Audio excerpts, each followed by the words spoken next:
Hello everyone, Manthrow here, and welcome back to another RuneScape video. Now, today's video is going to be very different than the usual. Usually I have a topic on hand, something I want to do, something I want to show you guys within RuneScape. Maybe going around doing this or that. Quest is usually a big thing. But today's video is actually going to be a very simple one, and I feel like I've been playing RuneScape long enough that I could help some people out with certain things, especially when it comes to the Ironman ways. Now, like a lot of people, there's probably people who are way better at playing Ironman than me. I'm not going to deny that. However, what this is going to be about is I want to know what your guys' goals are as far as an Ironman. What would you like to see out of an Ironman account? And not only that, what are your questions about Ironman accounts? Like, I know there's people out there who may want to try it. They're not sure how to go about to do it, or they're too afraid to do it because whatever. There's a lot of reasons that people don't pick to play an Ironman, and usually it's mostly because you can't trade, which means a lot less money.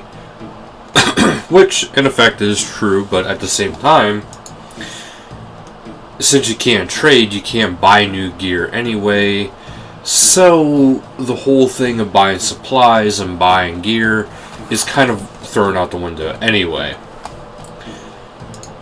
So, one thing I always do, I'm going to give you a basic rundown on how I handle my Ironman account and how I go about training my skills and the things I do to get where I currently am. Now, I haven't been playing there for a little while. I was playing a lot of other games. I was doing a lot of personal life stuff, but I'm back.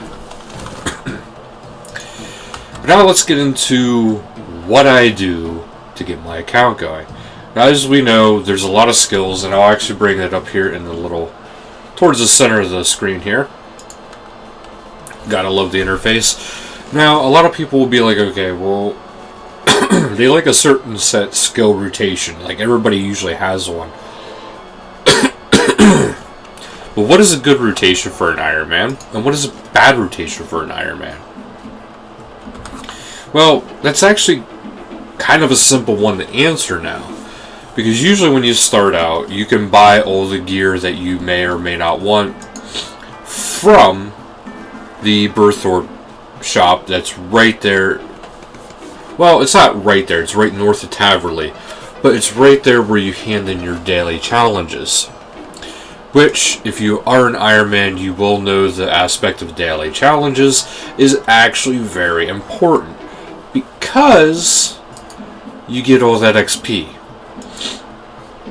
So it's something you definitely want to do. But anyway, let's go into the skills themselves and how I started out with doing this and how I was starting out making money and getting my account built up to where it was. There's actually one skill that really helped out is dungeoneering. I know a lot of people will say they hate dungeoneering, it's the worst, it's a mini game or it's the worst skill or whatever. Okay, if you're an Ironman account, honest to God, dungeoneering is your go-to best friend. Because it's going to be the one that helps you get your stats started. It's going to be the one where you can actually play it for hours and get everything up there.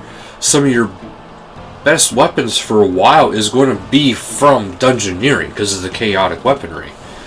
And I know some people will be like, okay, well, if I get, let's say, the chaotic crossbows like I currently have now, there's no really great ammunition for the crossbow. Well, that has actually drastically changed ever since not only the mining and smithing update, but even beforehand, you had royal bolts. And with these royal bolts, all you have to do is be killing, I believe it is the second tier of the worms for the Queen Black Dragon. I can't remember their name right now. And they actually drop these on pretty good basis. And as you get your Ava's accumulator up there, it'll actually really help out. Anyway, I'm going off on a side note here, but the rotation I typically use is I will go for mining, get your mining up there a little bit. This way you have something that you can make, which, you make with your smithing.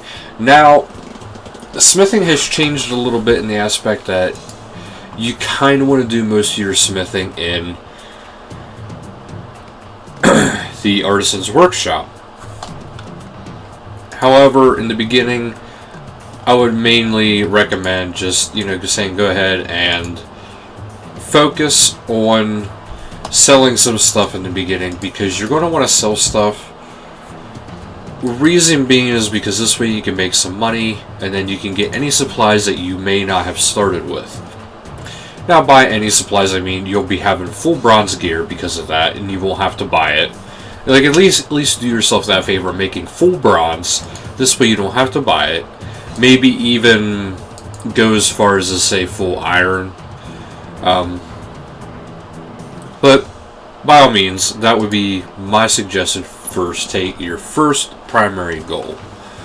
Then we go into fishing, and then right along with that should always be cooking. Reason being, obviously you're going to be doing combat, potentially, unless you're a skiller. But either way, sometimes food is needed now in some skilling tasks. So, it is actually a good idea to have that as one of your start outs. So get that up pretty good. Get plenty of that, plenty of food cooked, and just have a good start on that. Okay.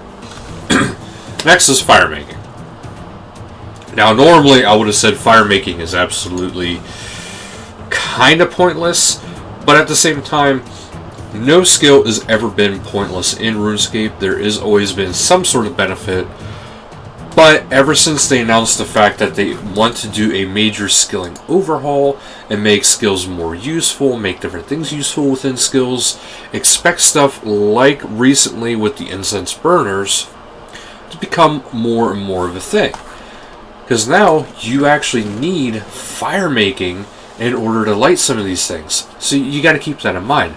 Now fire making has a use. It's not like a big major time thing, because you're primarily making it with fletching and woodcutting, but you need that skill in order to light it.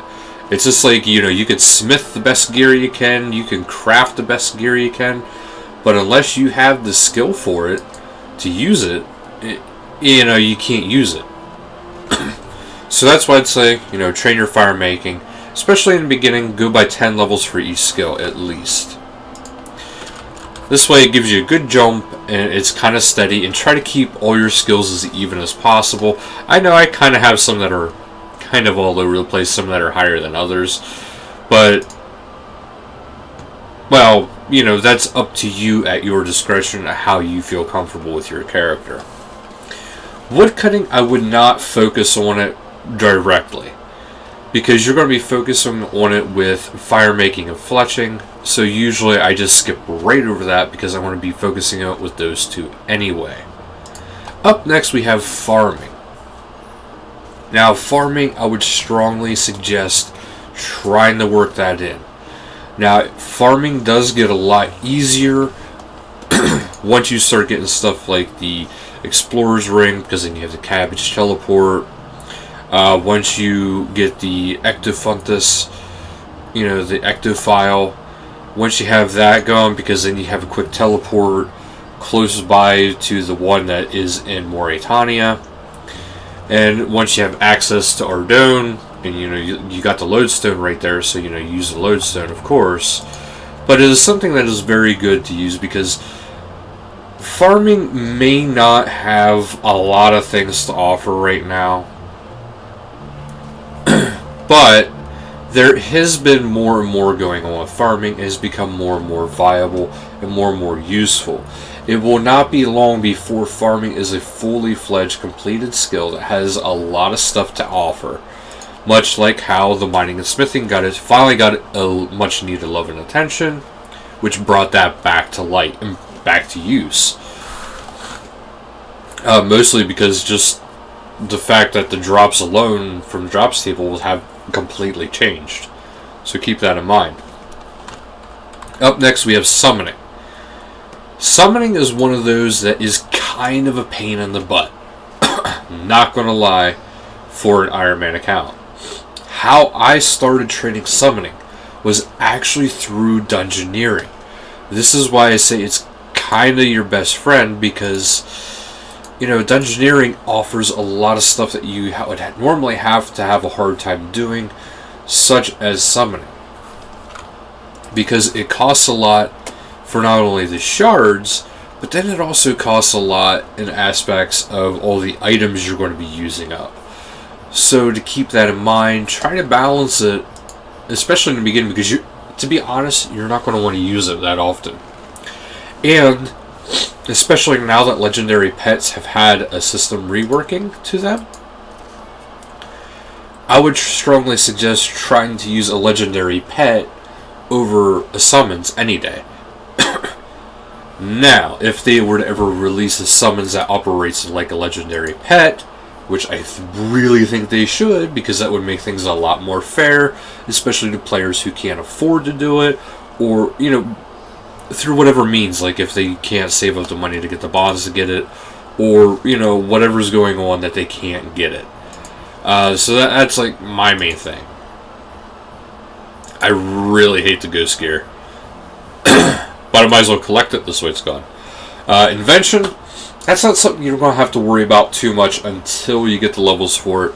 But even then, for me, how I train invention is mostly through combat, some skilling stuff if I can.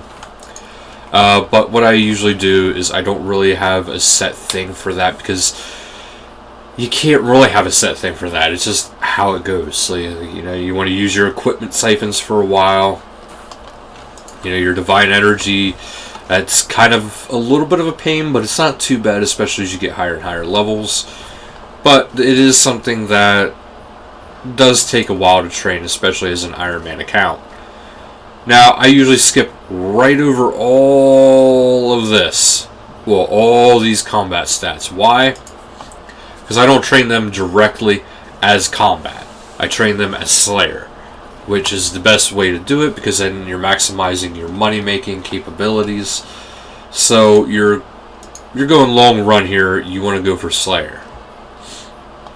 And usually it's a bit more ranged and mage based, but there is some melee. You're going to get your melee up there too. Prayer is one of those things where I would train it as I do Slayer, because it's the easiest way to go about it. Once you can get the Bone Crusher from, again, Dungeoneering, and the Ectoplasmitter, which is a drop from Ghosts, it is a great way to do it. Now, I actually have 2 Ectoplasmitters. I forget how I did it, but I have 2. And what I do is I have one that is attuned and one that is not attuned, which is why you see that the one right here, I have my Ghostly Essence, but it still looks like the base Ectoplasmitter. Reason being is, if I'm fighting a ghost, use the basic Ectoplasmitter, yeah, I get less XP, but I'm not wasting the Ghostly Essence on something that I'm still going to get XP on. Rather, I'd save it for, demons, so I have my attuned one, which is whenever I fight demons, because, well, they're decent prayer XP, especially if you get Infernal and up. I mean, they're not fantastic, but it's a lot better than getting no prayer XP and having all those ashes just sit absolute everywhere. And now, if you're an Ironman or regular account, regular accounts, you've been having magic notepaper for a while. Ironman accounts, we have magic notepaper now. All we have to do is you have to get the skill unlock for it, and then once you get the skill unlock for it through invention, and you unlock the capability of making it through dungeoneering, you have pretty much unlimited possibility, because magic notepaper is an absolute dream, And then if you get the upgrade for your Bone Crusher through, I believe it is the... So I play your own ports. The Lost Isles, whatever that is, the Ark. There we go, the Ark. You know, you can get it from that, and then you can get your upgrade that way, and then you can actually have things being picked up for you. Then you can collect all your ashes, and you can use that for the incense burners, which, if your regular account, would be a decent way to make money, because most people are just going to be, you know, burying their ashes on the spot.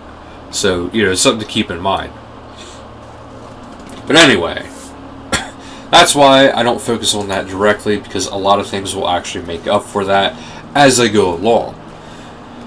Now, up next we have rune crafting. Rune crafting is actually a big deal, a much bigger deal than what people actually want to think it is or think it is. I'm not sure which. But if you're an Ironman account, especially a hardcore Ironman account, I hate to say it, but you're going to want to do the Abyss or Rune Span.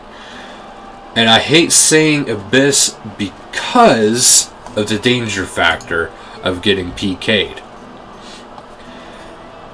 Because if you go through the Abyss, obviously you're going to get skulled. And if you're doing the demonic skull to get your, you know, extra boosts, which I strongly recommend doing, but keep in mind that makes you more of a target. So if you're very low level, you're a lot more likely to get messed with because you're 500k profit. But it is worth it. You get a lot more XP. You get to do stuff like you get your the threads.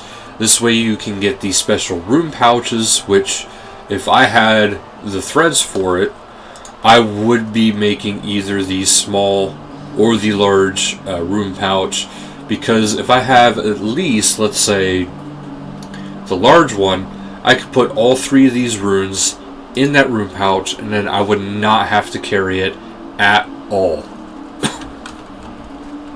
So it is definitely something to keep in mind, that you do want to get that eventually, which does free up inventory space. And I don't know about you guys, I'd rather have my inventory space for loot when I'm doing combat or anything of the sorts. But up next we have the dreaded construction. Now, construction, especially on an Ironman count, is extremely painful to do, because you are basically putting out a lot of money unless you do these simple things ahead, which you could actually kind of make money by training construction. I know that sounds kind of strange, but it is true. It is possible to train construction and actually make money.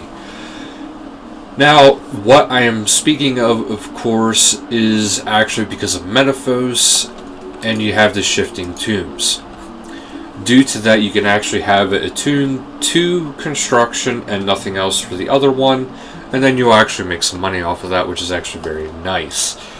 So you can still get your construction XP that way, but you can also have peace of mind knowing you're actually still making profit too. Otherwise, you have the monthly statues, and if you go around to the locations, which is Mauritania, Lumbridge, Burthorpe / Taverley, and then of course Unil. In these locations, you'll get a lot of prayer XP and a lot of construction XP. Pretty much, other than some basic building, I haven't really trained my construction at all, and it's level 78. So that should tell you something, that this is a very viable method of actually doing things. Up next, we got Dungeoneering. This is the order I do these things into, by the way. Up next, we have Dungeoneering, which is absolutely a must for any Ironman account. I can't say that enough. It's absolute must. You really should be doing it. Very, very helpful. Not only because of the stuff you can buy and unlock because of it, but also because it's a good way to get your foot into farming. It's a good way to get your foot into summoning. up until, you know, you actually get to the point where you're getting stuff that you, well, really want to get or need. So it's a good way to get to points that are otherwise really hard to train. It even really helps out with Hunter, shockingly. But then we have, you know, your health. Of course, it's with combat, so don't worry about that yet. Then we have agility. Now, agility can kind of start pretty slow, but again, just like construction, you can actually train that and kind of make some money if you do the shifting tombs. So save it for that. It's actually very nice to do it that way. It's very peaceful. There's not much threat to that. I mean, if you mess up, you don't get XP, or, you know, you get kind of screwed. But, you know, just always be mindful when you're doing the shifting tombs, which I do want to do another video. I wanted to start doing like speed runs on shifting tombs here and there. But it is a very good way to go about it. Herblore is one of those where in the beginning, like the whole way through, it's not really that bad, but I would strongly suggest, you know, throwing stuff into it, like the Experience Tome from the Gnome Stronghold, well, the Troll Assault, Raiden Burthorpe. You get to either repair or fight. You know, to start out, just repair. It's a lot easier. It'll save you a lot of headache. It'll save you a lot of supplies. So you just start out with repair, build yourself up, and then as you get stronger and stronger, especially if you do magic, go for the fights, but do with magic, because, well, pretty much everything in there is either weak or neutral to magic attacks. So it is probably one of your better ways of going about it. And then, you know, so Herblore, again, it's one of those skills that is not a very big favorable of mine, especially until you get to higher levels. So once you get to higher levels, it gets a lot easier. Now, one thing you'll even notice I'm doing right now is I'm actually collecting tar. The reason being is because the tar, you can actually use it for some lower level herbs, which means you can actually use that to make, well, do what you need to do with creating like Guam tar, Harlander tar. It's decent XP. You can actually disassemble it to get a decent return on it. So it's not something that's horrible or a waste, especially if you're making Harlander tar. But eventually you're going to be needing to make prayer pots and other potions anyway. So it's a good idea to let that build up kind of gradual in the beginning, but you're going to definitely need the skill. Up next we have thieving. Thieving actually isn't that bad of a skill. I mean, we have the shifting tombs, we have safe cracking, and up until you get to those points, oh, you also have pyramid plunder. You know, these points actually aren't that bad. So I would say start with pyramid plunder. This is what I did. Once I was able to get into pyramid plunder, I went into pyramid plunder. I started doing that until safe cracking, and then I've been just kind of focused on safe cracking. Now I do want to get the Black Ibis outfit, which would be a good idea. So that is something I do plan on getting eventually. Crafting is a skill that I actually allow to be focused around my combat drops. Mostly because there's not a big sufficient way to actually get gems right now, other than if you feel lucky about mining from gem rocks. Which, gem rocks aren't the best way to go about it, because, well, you never know if you're just going to get a bunch of jade or topaz, and that really doesn't do much for you. Now, you could craft silver and gold jewelry and stuff like that, which, you know, might be fine for a little while until you get to the higher levels, but eventually you're going to want to start making actual jewelry. Personally, I recommend crafting necklaces unless you need anything. The reason why I say necklaces, because a lot of those could be turned into Sign of the Porter. And if you make Sign of the Porters, it will actually help you with certain skilling, but not as much as it used to anymore. So Sign of the Porter might be something that would be useful for you, might not be. Personally, I still make them, because even if I don't really use it, I can disassemble those porters, and then I have it there if I ever need it. But also, you know, not only disassembly wise, but if you are on, let's say, a Slayer assignment, and your Slayer assignment is to kill like 180 blue dragons, you take those with, you can actually collect your hides, it goes straight to the bank, and you don't have to worry about leaving all your hides behind, because they're actually going straight to the bank.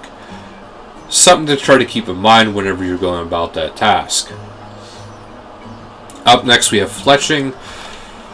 Fletching is one that it is kind of a pain, but we now have incense burners, so it's actually kind of nice because now you can actually have more methods, because before it was just bows and bowstrings and that was it, and it took forever.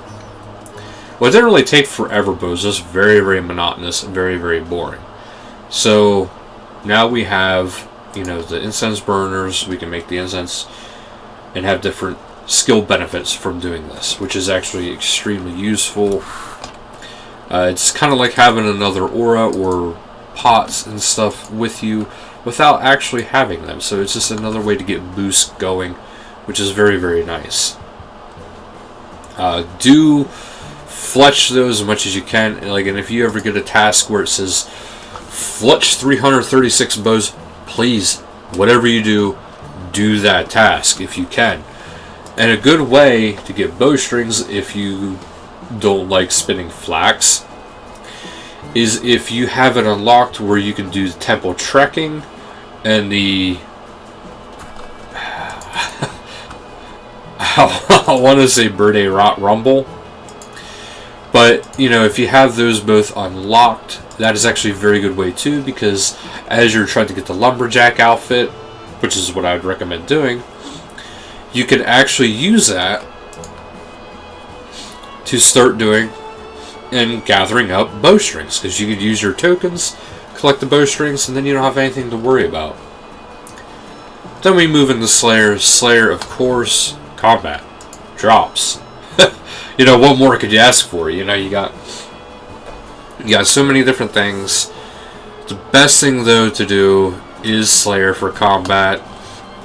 Once you're able to, I would recommend going ahead and doing stuff like, you know, the Reaper assignments.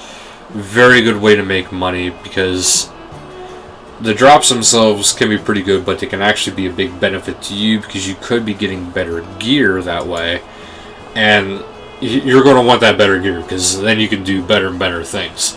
But the main thing when it comes to bossing especially is start small. Learn the fights, and as you learn the fights, practice that fight. Not necessarily practice mode, but you got to have a little bit of confidence. If you're having like any lag internet issues like I am tonight, do keep that in mind, especially if you're bossing and in your hardcore account. Keep that in mind. But I would recommend doing Reaper assignments, because it is very, very beneficial to you. And obviously, since you know, if you're doing Ironman, just keep it as small tasks, because this way you're getting the Reaper points, you're getting your Slayer points, you're getting all sorts of things going on, and you're potentially getting some extremely good drops. So it's stuff to keep in mind. Then finally, the last two skills, one of my most hated skills, is Hunter. I cannot think of a single beneficiary way to train this skill that personally that I enjoy. The only way I actually enjoy this skill is if it was deleted. Kidding. Is that, you know, you have the divination where you can make the plots. So you make the plots, you know, you can drop them, you can train it that way. You got Hunter, well, not Hunter, but Dungeoneering, where you can go in there, you can get some Hunter XP that way. But finally, not last, you have the Big Chinchampa, which is actually a very good way to do it. And as you're doing that, you can actually build up your Swamp Paste. Or is it Swamp Tar? Swamp Tar, sorry. You can build up your Swamp Tar. This way you have more stuff for your Herblore, which actually it is pretty good XP, especially if you're doing Harlander Tar, again, like I said. And then once you start getting a viable build-up from all this stuff... oh, wait, there's one more skill, which is divination. I know a lot of people hate divination. I understand. It is a very slow skill trade or train. But also keep in mind, the skill is actually being looked at right now because they are potentially changing it because they find it is way too easy to train it with the Gothixian caches. So keep in mind, they do have potential plans that it will change. Not right now, but sometime soon they would like to change it. This way, it's less of a skill requirement, and it's actually more of a skill benefit. And right now, the XP rate for it is actually through the roof. So keep in mind, it would be your benefit to actually go and do this. Okay, so now as overall a whole with this, you know, there's many reasons why you want to train all your skills. They all interlock, they all feed off of each other. Divination especially, because, well, I forgot to mention with divination, you want to have your energy for invention down the road anyway. And then there's going to be things that you're going to be wanting to make as time goes on. So it's always a good idea to have that going as much as you possibly can. It makes your life a lot easier, to be perfectly honest with you guys. It makes your life easier, and there's a lot of benefits to it. But yes, you do want to have it so you can actually, you know, go about everything in an efficient manner. Everything's interlocked. You're going to want to train everything, especially if you're an Ironman.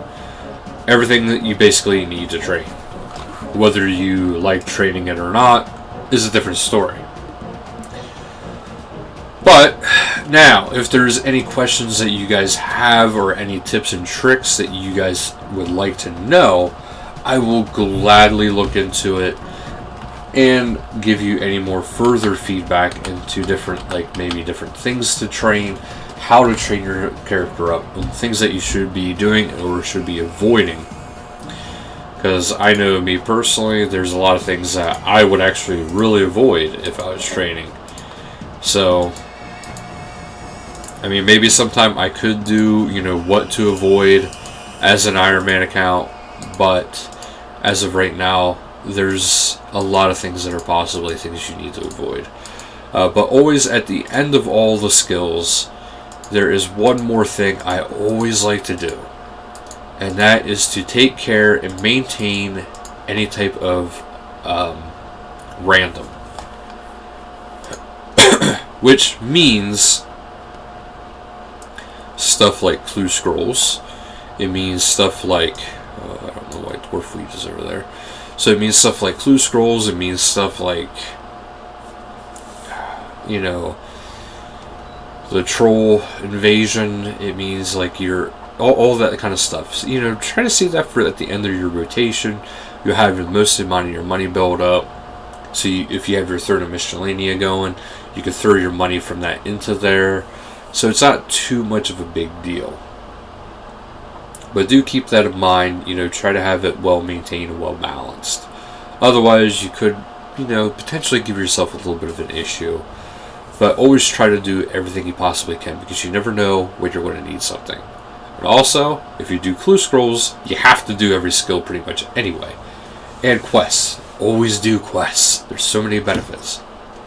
That'll do it for this video, so thank you guys so much for watching. Until next time, later guys.